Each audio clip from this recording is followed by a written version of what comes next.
నమస్కారం. ఎంటెన్స్ ప్రేక్షకులందరికీ పరాభవనామ సంవత్సర ఉగాది శుభాకాంక్షలు తెలియజేస్తూ హెడ్లైన్ చూద్దాం.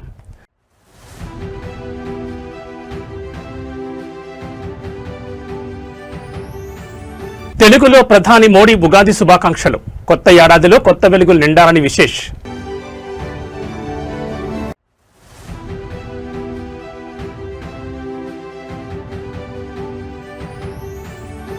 ఉగాది వేళ సీఎం చంద్రబాబు ఉదాహరణ.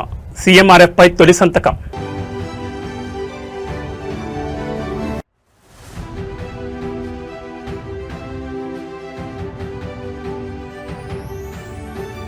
కల్వకుంట్ల కవిత కొత్త పార్టీ పేరు ఫిక్స్. రంగంలోకి తెలంగాణ ప్రజా జాగృతి.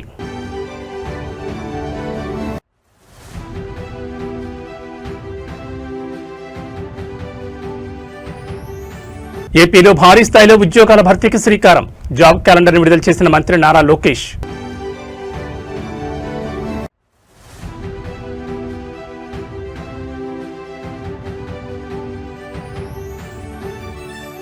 ఉగాది వేళ తిరుమలలో భక్తుల రద్దీ. సర్వదర్శనానికి 12 గంటల సమయం.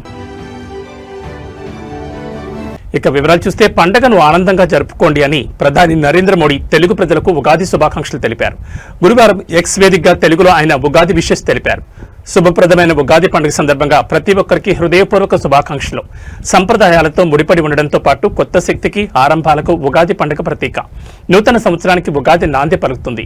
రాబోయే సంవత్సరం ఆనందాలు, విజయాలు, ఆరోగ్యంతో నిండి ఉండాలని ప్రార్థిస్తున్నాను. తమ ఆకాంక్షలను చిత్తశుద్ధితో కొనసాగించేలా, సమాజ శ్రేయస్సుకు సానుకూలతతో దోహదపడేలా ఈ ఏడాది ప్రతి ఒక్కరిని ప్రేరేపించాలని కోరుకుంటున్నానని పేర్కొన్నారు. అలాగే తెలంగాణ ముఖ్యమంత్రి రేవంత్ రెడ్డి, ఆంధ్రప్రదేశ్ ముఖ్యమంత్రి చంద్రబాబు నాయుడు, డిప్యూటీ సీఎం పవన్ కళ్యాణ్ ప్రజలకు ఉగాది పండుగ శుభాకాంక్షలు తెలిపారు. షడ్రుచులతో జీవన తత్వాన్ని సరికొత్త ఆలోచనతో నూతన వసంతాన్ని ఆవిష్కరించే వశస్సు ఉగాది అని సీఎం రేవంత్ రెడ్డి వెల్లడించారు. ఈ నూతన సంవత్సరం అందరి జీవితాల్లో కొత్త వెలుగులు తేవాలని సీఎం చంద్రబాబు విశేష్ తెలిపారు. తెలుగు నూతన సంవత్సరం ఉగాది పండుగను పురస్కరించుకుని సీఎం చంద్రబాబు నాయుడు పేదల పట్ల తనకున్న మక్కువను చాటుకున్నారు. రాష్ట్రం ఆర్థిక ఇబ్బందుల్లో ఉన్నప్పటికీ ఆపదలో ఉన్న నిరుపేదలను ఆదుకోవడమే లక్ష్యంగా ఆయన ముఖ్యమంత్రి సహాయ నిధి దస్త్రంపై ఈ రోజు తొలి సంతకం చేశారు. దీని ద్వారా సుమారు 6,787 మంది లబ్ధిదారులకు 55.63 కోట్ల ఆర్థిక సాయాన్ని విడుదల చేస్తూ నిర్ణయం తీసుకున్నారు. పండగ పూట వేల కుటుంబాల్లో వెలుగులు నింపుతూ సీఎం తీసుకునే ఈ నిర్ణయంపై సర్వత్రా హర్షం వ్యక్తమవుతోంది. ముఖ్యమంత్రిగా బాధ్యతలు చేపట్టిన గత 21 నెలల కాలంలో చంద్రబాబు నాయుడు సీఎంఆర్ఎఫ్ ద్వారా రికార్డు స్థాయిలో 1,36,240 మందికి అండగా నిలిచారు. క్లిష్ట పరిస్థితుల్లోనూ పేదలకు మెరుగైన వైద్యం, ఇతర అవసరాల కోసం నిధుల విడుదలలో ఎక్కడా వెలికాడడం లేదు. కాగా ఉగాది పండుగను పురస్కరించుకుని ముఖ్యమంత్రికి తిరుమల తిరుపతి దేవస్థానం, విజయవాడ కనకదుర్గమ్మ ఆలయ వేద పండితులు ఆశీర్వచనాలు అందజేశారు. రాష్ట్రం సుభిక్షంగా ఉండాలని, ప్రజలందరూ సుఖ సంతోషాలతో వర్ధిల్లాలని ఈ సందర్భంగా అర్చకులు ఆకాంక్షించారు.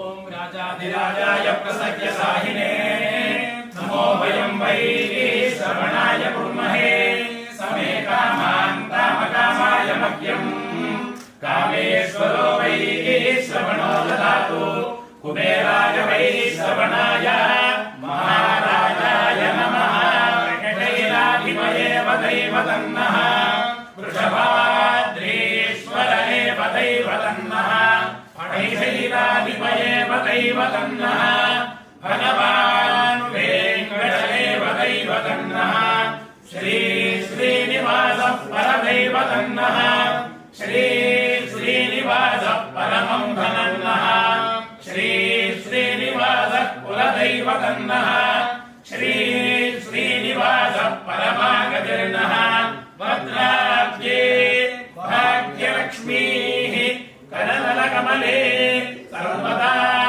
धनलक्ष्मीः दोर्दण्डे वीरलक्ष्मीः हृदयसरसिते भूतकारुण्यलक्ष्मीः खड्गाग्रे शौर्यलक्ष्मीः पुण्यलक्ष्मीः त्वयो विजयतां सर्वसाम्राज्यलक्ष्मीः श्रीर्वज्रस्वमायुष्यमारोग्यमामीधा शोभामानं महीयते धान्यं धनं पशुं बहुपुत्रलाभं शतं वत्सरं दीर्घमायुः वेङ्कटेश्वर प्रसमादति सिद्धिरस्तु रक्षणे कल्याणे सकलेश्वरे सरसिजा भाग्यानुसंधायिने शोभांगे विमलेश्वरी विमलने नारायणी श्रीसती पायान्न भगवान् पुराण पुरुषः कुर्या सदा मङ्गलम् मंगलं कौसलेन्द्राय महनीय गुणात्मने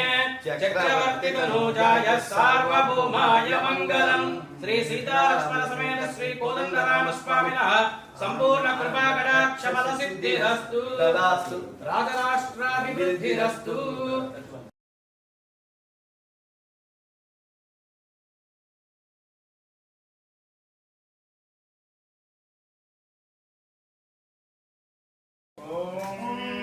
सर्वमेव सर्वमो सर्वमेव तेन तेनैव सर्वमो सर्वमेव तेन एव तेन तेनैव तेन आप्नोत्याप्नोति तेनैव तेन आप्नोति आप्नोति सर्वं सर्वमाप्नोत्याप्नोति सर्वं देवि देवि सर्वशत्रुपीडा परिहार द्वारा जय जय सर्वस्वरूपे सर्वेशे सर्वशक्ति समन्विते भयेभ्यस्त्राहिनो देवि दुर्गे देवि नमोऽस्तुते शयमानं भवति शरायः पुरःशतेन्द्रियाय शिवेन्द्रिये प्रतिष्ठति नगरज्ञानिका परदेवता सिद्धिरस्तु तथास्तु पराभवनाम संवत्सर शुभाकांक्षलु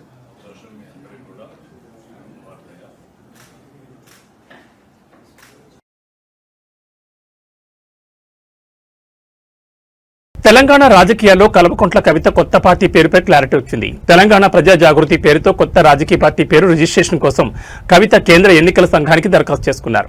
అయితే రిజిస్ట్రేషన్ ప్రక్రియలో జాప్యం జరుగుతుండడం పట్ల తాజాగా ఆమె ఢిల్లీ హైకోర్టును ఆశ్రయించారు. ఈ ఏడాది జనవరి 23న తెలంగాణ ప్రజా జాగృతి పేరుతో రిజిస్ట్రేషన్ కోసం సిఈసికి దరఖాస్తు చేసుకోగా ఈసీఐ వైపు నుంచి చర్యలు లేకపోవడంతో తమ దరఖాస్తును కేంద్ర ఎన్నికల సంఘం వేగంగా పరిశీలించి నిర్ణయం వెలువరించేలా ఆదేశాలు జారీ చేయాలని కోరుతూ తాజాగా కవిత హైకోర్టును ఆశ్రయించారు. కవిత పిటిషన్పై ఇవాళ ఢిల్లీ హైకోర్టు విచారణ జరపనుంది. అయితే కవిత చేసిన దరఖాస్తులను పరిశీలించి ఎన్నికల సంఘం అందులో పలు సాంకేతిక లోపాలున్నాయని ఈసీఐ తెలిపింది. ఈ విషయాన్ని కవితకు ఫిబ్రవరి 23నే సమాచారం పంపించామని ఈసీఐ తరపు న్యాయవాది ఫిబ్రవరి 27న విచారణ సందర్భంగా ఢిల్లీ హైకోర్టుకు తెలిపినట్టు సమాచారం. అయితే ఆ రోజు కవిత తరపు ముఖ్య న్యాయవాది ఆసుపత్రిలో ఉన్నందున విచారణను వాయిదా వేయాలని కోరడంతో కేసు మార్చి 19కి వాయిదా పడిందని, ఈ మేరకు ఇవాళ మరోసారి విచారణకు రాబోతున్నట్టు తెలుస్తోంది. బీఆర్ఎస్ లో జరిగిన పరిణామాల అనంతరం సొంత రాజకీయ పార్టీ ఏర్పాటు చేయబోతున్నట్లు ఈ ఏడాది జనవరిలోనే కవిత ప్రకటించారు. ఉగాది నాటికి కొత్త పార్టీ అనౌన్స్ చేస్తారని కూడా స్పష్టం చేశారు. అయితే ఈ మేరకు కసరత్తు జరిగిన రిజిస్ట్రేషన్లో జాప్యం కారణంగా పార్టీ ప్రకటనలో జాప్యం జరిగినట్టు తెలుస్తోంది. ప్రస్తుతం జాగృతి పేరుతో కార్యక్రమాలు నిర్వహిస్తున్నప్పటికీ అది రాజకీయ పార్టీ కాకపోవడంతో అందరి దృష్టి కవిత కొత్త పార్టీపైనే ఉంది. రిజిస్ట్రేషన్ ప్రక్రియ అంతా పూర్తయి అధికారికంగా పార్టీ ప్రకటన జరిగితే తెలంగాణ రాజకీయాల్లో కొత్త పార్టీ పురుడు పోసుకుంటోంది. అయితే కవిత ఏర్పాటు చేయబోతున్న పార్టీ పేరుతో తెలంగాణ పేరు ఉండడంతో బీఆర్ఎస్ ను టార్గెట్ గా ఆమె కసరత్తు ఉండబోతుందనే చర్చ జరుగుతోంది. గతంలో తెలంగాణ రాష్ట్ర సమితిగా ఉన్న పార్టీ ఆ తర్వాత తన పేరులో తెలంగాణ పదం లేకుండా భారత రాష్ట్ర సమితిగా మార్చుకున్నారు. అప్పటి నుంచి తెలంగాణతో బీఆర్ఎస్ కు పేగుబంధం తెగిపోయిందనే విమర్శలు వస్తున్నాయి. మరి ఇప్పుడు కవిత తన పార్టీ పేరులో తెలంగాణ పేరు ఉండేలా జాగ్రత్తలు తీసుకుంటుండటంతో రాష్ట్ర రాజకీయాల్లో కవిత పార్టీ ఆసక్తిని రేపుతోంది.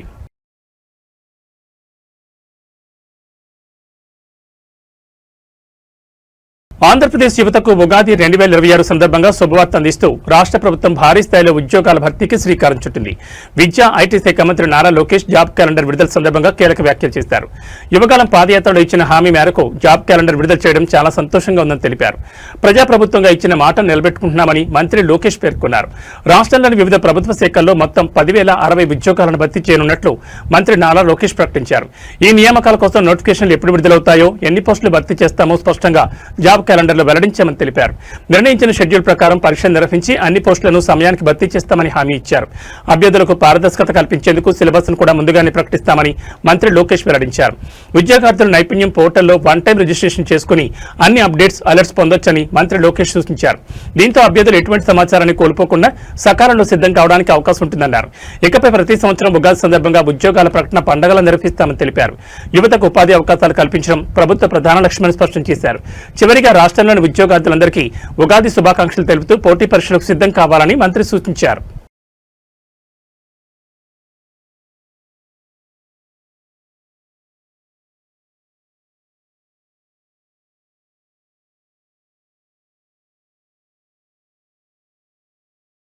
సుదీర్ఘ నిరీక్షణ తర్వాత వైఎస్ఆర్ కాంగ్రెస్ పార్టీ కీలక నేత మాజీ MLA Pinnelli Ramakrishna Reddy Nellore central jail నుంచి విడుదలయ్యారు.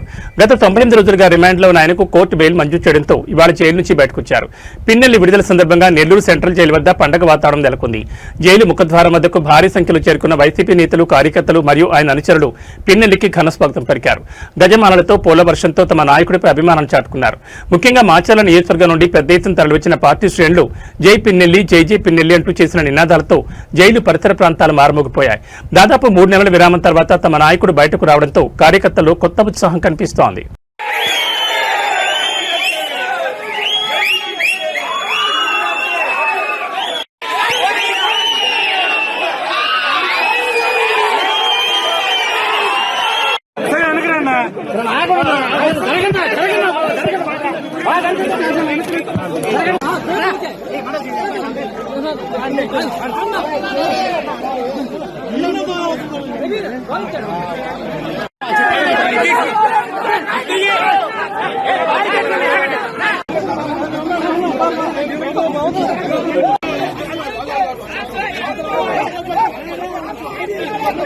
తెలుగు నూతన సంవత్సరాది ఉగాది పర్వదినాన్ని పురస్కరించుకుని తెలంగాణ భవన్లో వేడుకలు అంబరాన్నంటాయి.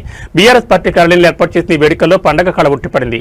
పార్టీ వర్కింగ్ ప్రెసిడెంట్ కేటీఆర్ ఈ వేడుకల్లో పాల్గొని పార్టీ శ్రేణులకు, రాష్ట్ర ప్రజలకు ఉగాది శుభాకాంక్షలు తెలిపారు. ఈ కార్యక్రమంలో కేటీఆర్తో పాటు పార్టీకి చెందిన ముఖ్య ఎమ్మెల్యేలు, ఎమ్మెల్సీలు మరియు సీనియర్ నాయకులు పాల్గొన్నారు. వేద పండితుల మంత్రోచ్చారణల మధ్య పంచాంగ శ్రవణం నిర్వహించారు. రాబోయే కాలంలో పార్టీ భవిష్యత్తు, రాష్ట్ర పరిస్థితులపై పండితులు వివరించారు. ఈ సందర్భంగా కేటీఆర్ మాట్లాడుతూ ఉగాది పచ్చడిలోని షడ్రుచుల మాదిరిగాని జీవితంలో కష్టసుఖాలను సమానంగా స్వీకరిస్తూ ముందుకు సాగాలని పిలుపునిచ్చారు. కార్యకర్తలతో కలిసి ఆయన ఉగాది పచ్చడిని స్వీకరించి వారితో కాసేపు ముచ్చటించి ఉత్సాహాన్ని నింపారు.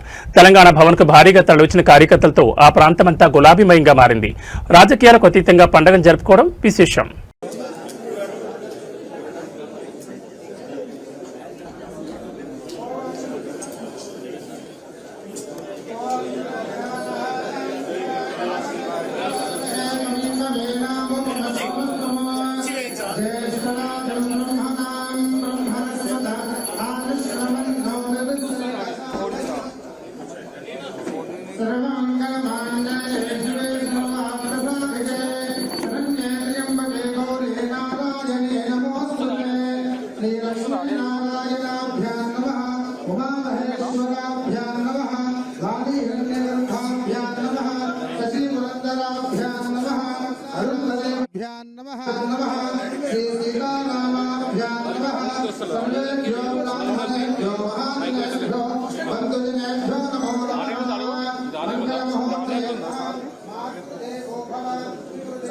అమరావతిలోని వైఎస్ఆర్ కాంగ్రెస్ పార్టీ కేంద్ర కార్యాలయంలో 2026 ఉగాది పండుగ వేడుకలు ఘనంగా నిర్వహించారు.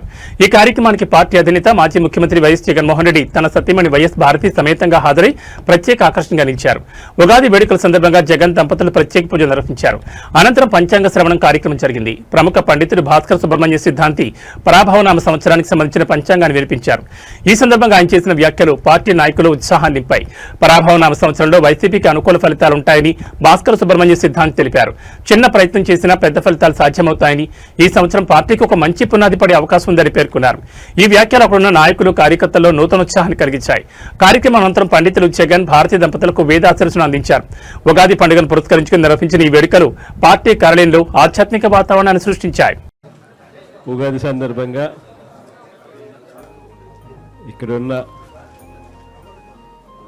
పార్టీ నాయకులు, కార్యకర్తలే కాక రాష్ట్రంలో మిగిలిన చోట్ల ఉన్న కూడా నాయకులు, కార్యకర్తలే కాక రాష్ట్ర ప్రజలందరికీ కూడా,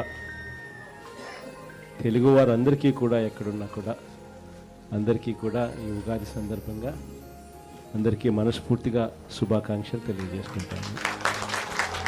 తెలంగాణ రాష్ట్ర ప్రభుత్వ ప్రధాన కార్యదర్శి కె రామకృష్ణారావు పదవీ కాలంపై గత కొన్ని రోజులుగా సాగుతున్న ఊహాగానాలకు తెరపడింది. ఆయన సర్వీసును మరో 3 నెలల పాటు పొడిగిస్తూ కేంద్ర ప్రభుత్వం కీలక నిర్ణయం తీసుకుంది. ఈ మేరకు కేంద్రం నుంచి రాష్ట్ర ప్రభుత్వానికి అధికారిక ఉత్తర్వులు అందాయి. తాజా పొడిగింపుతో రామకృష్ణారావు జూన్ నెలాఖరు వరకు తెలంగాణ సీఎస్గా బాధ్యతలు నిర్వహించనున్నారు. వాస్తవానికి ఆయన గత ఏడాది ఆగస్టు 31నే పదవి విరమణ చేయాల్సి ఉంది. అయితే రాష్ట్రంలో పాలనాపరమైన అవసరాలు, కీలక ప్రాజెక్టుల అమలు దృష్ట్యా ఆయన సేవలు మరికొంతకాలం అవసరమని భావించిన రేవంత్ సర్కార్ గతంలోనే 7 నెలల పొడిగింపు కోరింది. ఆ గడువు ఈ ఏడాది ఏడాది మార్చి 31తో ముగినుండటంతో ఆయన పదవీ కాలాన్ని మరోసారి పొడిగించాలని ప్రభుత్వం మరోసారి కేంద్రానికి విన్నవించింది.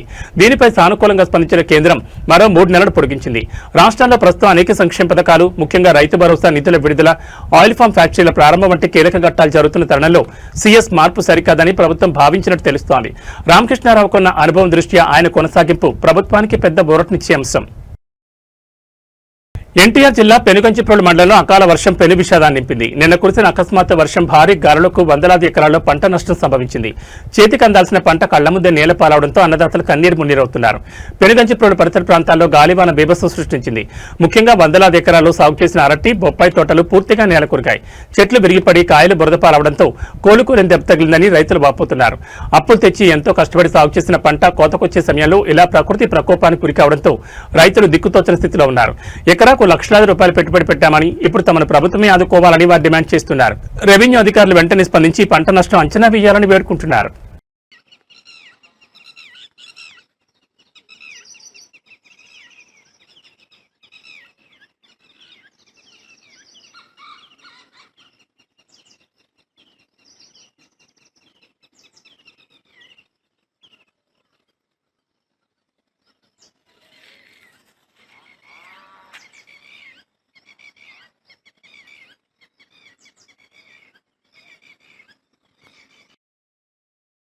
తెలుగు నూతన సంవత్సర పండుగ ఉగాది పర్వదినాన్ని పురస్కరించుకుని తిరుమల క్షేత్రం భక్తులతో కిక్కిరిసిపోయింది.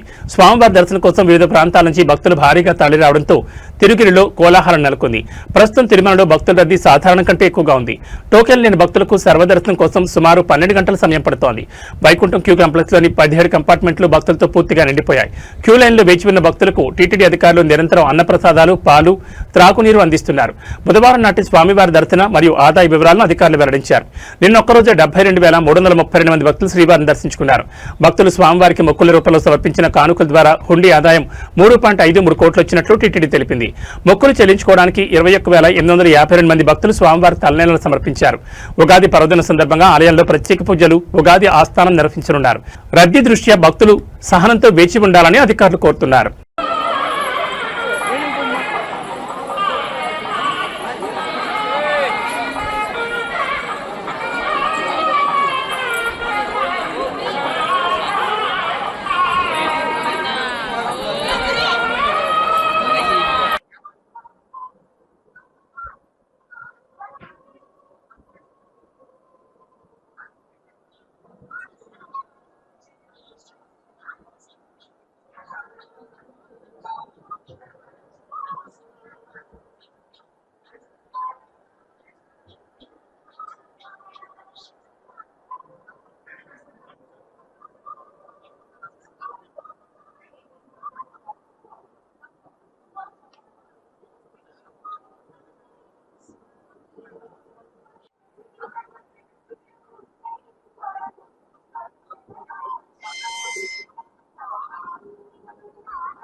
ఖతార్లోని ఎల్ఎన్జీ గ్యాస్ క్షేత్రంపై ఇరాన్ దాడి చేసిన తర్వాత ప్రపంచవ్యాప్తంగా పరిస్థితులు తారుమారయ్యాయి.